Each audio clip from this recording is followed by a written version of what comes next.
તમારી આસપાસ કોઈ એવી વ્યક્તિ છે જે તમારી સામે હંમેશા સારી રીતે વાત કરે છે, પરંતુ જ્યારે તમને સફળતા મળે ત્યારે એ વ્યક્તિ ખુશ થવાને બદલે કંઈક અજીબ જ વર્તન કરે છે? તો બની શકે છે કે એ વ્યક્તિ તમને પસંદ નથી કરતી, પરંતુ તમારી સફળતાની ઈર્ષા કરે છે.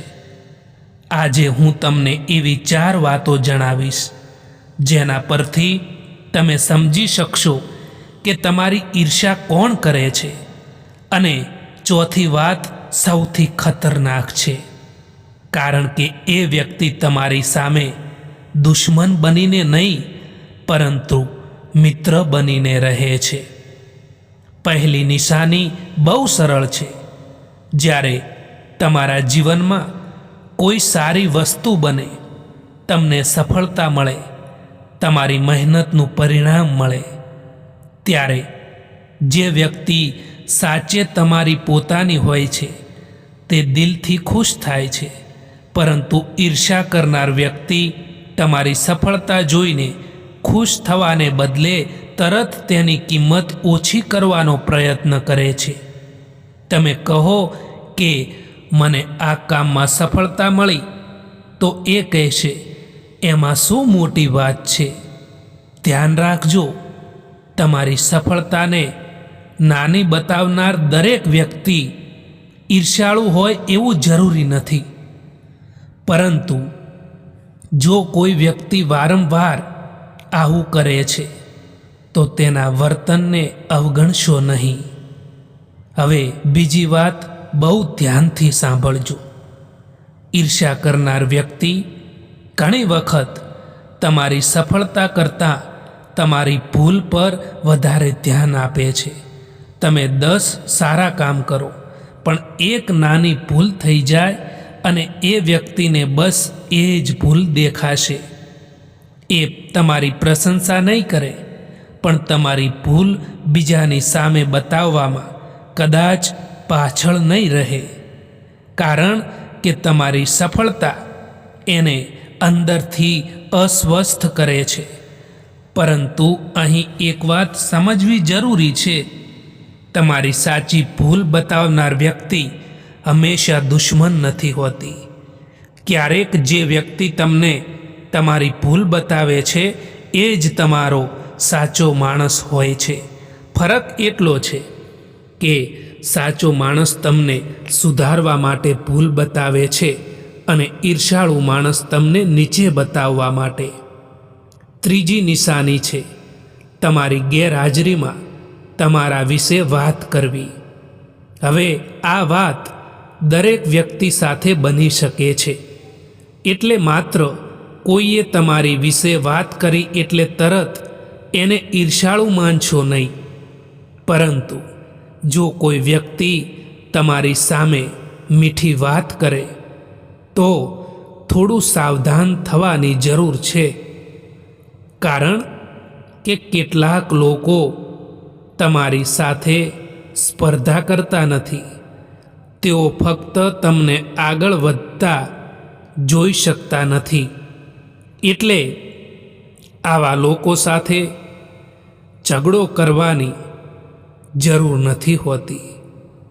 ફક્ત તમારી અંગત વાતો દરેકની સાથે શેર કરવાનું બંધ કરો દોસ્તો. હવે આવે છે સૌથી મહત્વની વાત. ઈર્ષા કરનાર વ્યક્તિ હંમેશા તમારો દુશ્મન બનીને સામે નહીં આવે. કેટલાક લોકો તો તમારી ખૂબ નજીક હોય છે. તમે તેમને તમારી ખુશી કહો, તમારા પ્લાન્સ કહો, તમારી સફળતા કહો, પણ જ્યારે તમે આગળ વધવા લાગો ત્યારે એમનું વર્તન બદલવા લાગે. તમને પ્રોત્સાહન આપવાના બદલે શંકા પેદા કરે. તું આ કરી શકીશ નહીં, આટલું મોટું વિચારવાનું શું છે? છોડને, તારા વશની વાત નથી. એકાદ વખત આવી વાત થાય તો કદાચ મજાક હશે, પરંતુ વારંવાર તમારી હિંમત તોડવામાં આવે તો એ વ્યક્તિથી થોડું અંતર રાખવું એ સમજદારી છે. પરંતુ મિત્રો, અહીં એક મોટી ભૂલ આપણે બધા કરીએ છીએ. કોઈ આપણાથી આગળ નીકળી જાય, કોઈ આપણાથી વધારે કમાય, કોઈને વધારે સફળતા મળે તો આપણને અંદરથી થોડી ઈર્ષ્યા થાય છે. આ માનવીય સ્વભાવ છે.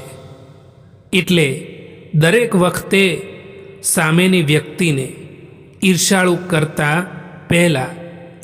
કહેતા પહેલાં એક પ્રશ્ન પોતાને પણ પૂછજો: શું મને પણ કોઈની સફળતા જોઈને ખરાબ લાગે છે? જો જવાબ હા હોય તો બીજાની સફળતાથી બળવાને બદલે એમાંથી શીખવાનો પ્રયત્ન કરો, કારણ કે બીજાની સફળતા તમારી નિષ્ફળતાનો પુરાવો નથી હોતો. કદાચ આજે તમે પણ એવી પરિસ્થિતિમાંથી પસાર થઈ રહ્યા છો. તમે મહેનત કરો છો, આગળ વધવા માંગો છો, પરંતુ આસપાસના લોકો તમને સમજતા નથી. કોઈ મજાક કરે છે, કોઈ તમને રોકે છે, કોઈ તમારી સફળતાને નાની બતાવે છે. તો એક વાત યાદ રાખજો: તમારે દરેક વ્યક્તિને તમારી કિંમત સમજાવવાની જરૂર નથી. તમારું કામ તમારી ઓળખ બતાવશે. આજે જે લોકો તમારી મજાક કરે છે, કાલે કદાચ એ જ લોકો તમારી સફળતાનું કારણ પૂછશે. એટલે લોકો શું કહે છે એના કરતાં તમે દરરોજ શું કરી રહ્યા છો એ મહત્વનું છે. જો કોઈ તમારી ઈર્ષ્યા કરે છે તો તેની સામે ગુસ્સો ન કરો. એને જવાબ આપવા માટે તમારી જિંદગી બગાડશો નહીં. ફક્ત એટલું કરો: શાંતિથી આગળ વધતા રહો. જો તમને આ વાતોમાંથી એક પણ વાત તમારા જીવન સાથે જોડાયેલી લાગી હોય તો કમેન્ટમાં ફક્ત સાચી વાત લખજો. અને આવી જ જીવનમાં કામ આવે એવી ગુજરાતી વાતો સાંભળવા માટે ચેનલને સબસ્ક્રાઈબ કરી દેજો. સાચું બોલવાનું તો દૂર છે, પરંતુ આજકાલ તો લોકો સાચું સાંભળવાનું પણ પસંદ નથી કરતા. તમારા દુઃખી થવાથી કે રડવાથી આજકાલ કોઈને કંઈ પણ ફરક નથી પડતો. એટલા માટે જીવનમાં રડવાનું બંધ કરો અને હંમેશા ખુશ રહેતા શીખી જાઓ. સમય ગમે એટલો ખરાબ કેમ ના હોય, તે ક્યારેય પણ એક સરખો રહેતો નથી. જેવી રીતે રાત ગમે એટલી લાંબી હોય છતાં સૂર્યોદયને રોકી શકાતો નથી, એવી જ રીતે તમારા જીવનના અંધકાર ભર્યા દિવસો પણ એક દિવસ જરૂર પૂરા થશે. શરત માત્ર એટલી છે કે તમારે અડધા રસ્તે હિંમત હારીને બેસી નથી રહેવાનું.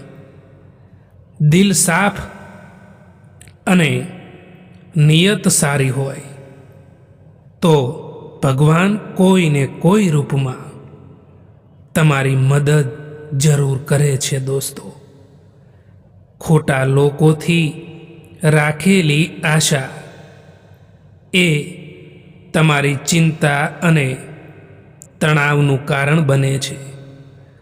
આંસુ પણ આવે છે અને દર્દ પણ છુપાવવું પડે છે. આ જિંદગી છે સાહેબ. અહીં જબરજસ્તી મુસ્કુરાવવું પણ પડે છે. કેટલાક સંબંધોને મજબૂત કરતાં કરતાં માણસ ખુદ કમજોર થઈ જતો હોય છે. જિંદગીમાં કોઈથી નારાજ રહેવાનું નથી. બસ હવે મતલબી લોકોને નજરઅંદાજ કરવાના છે.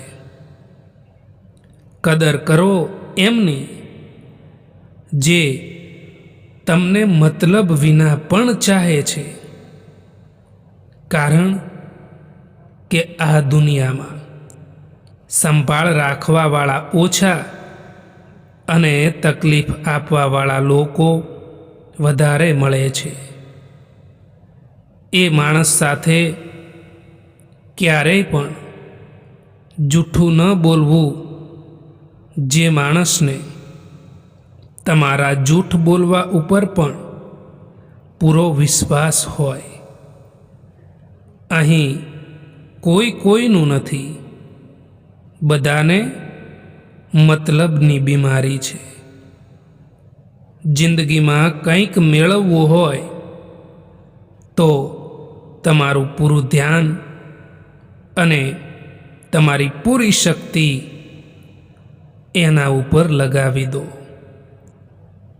મુશ્કેલીઓ એ રસ્તાના કાંટા છે જે આપણને વધુ મજબૂત અને સાવચેત બનીને ચાલતા શીખવે છે. સફળતા કોઈ એક દિવસની મહેનત નથી, પરંતુ દરરોજ થોડું થોડું આગળ વધવાનું પરિણામ છે. દોસ્તો, ખાલી ખિસ્સા માણસને શીખવે છે અને ભરેલો અહંકાર માણસને ભૂલાવે છે. સમય બધું બદલાવી દે છે, એટલે સમયને ક્યારેય હલકામાં ન લેતા. આજે જે તમારી સાથે છે તેની કદર કરો. કાલે એ જ વસ્તુ યાદોમાં રહી જાય છે. એક દિવસ તમે સમજશો કે દુનિયા તમને છોડીને ગઈ નથી. તમે ફક્ત એ રસ્તા પર આવી ગયા છો જેમાં ફક્ત મજબૂત લોકો ચાલે છે. એકલા હોઈએ ત્યારે દિલ રડે, પણ જિંદગી એ જ રડવાથી શક્તિ પણ ઘડે છે. જે મનુષ્ય એકાંતને મિત્ર બનાવી શકે તે દુનિયાને જીતવા કશો સહારો નથી માગતો. ઓનલાઈન તો બધા જ હોય, પરંતુ ફોન એમનો જ આવે જેમની જિંદગીમાં આપણું કંઈક મહત્વ હોય. જ્યારે તમે કોઈ માણસથી નફરતથી વાત કરો અને એ માણસ તમારાથી પ્યારથી વાત કરે તો સમજી લેવું કે એ માણસ તમને પોતાનાથી પણ વધારે ચાહે છે. દોસ્તો, આ વિડીયો પસંદ આવ્યો હોય તો આ ચેનલને સબસ્ક્રાઈબ કરવાનું ભૂલતા નહીં. વિડીયો જોવા માટે આભાર.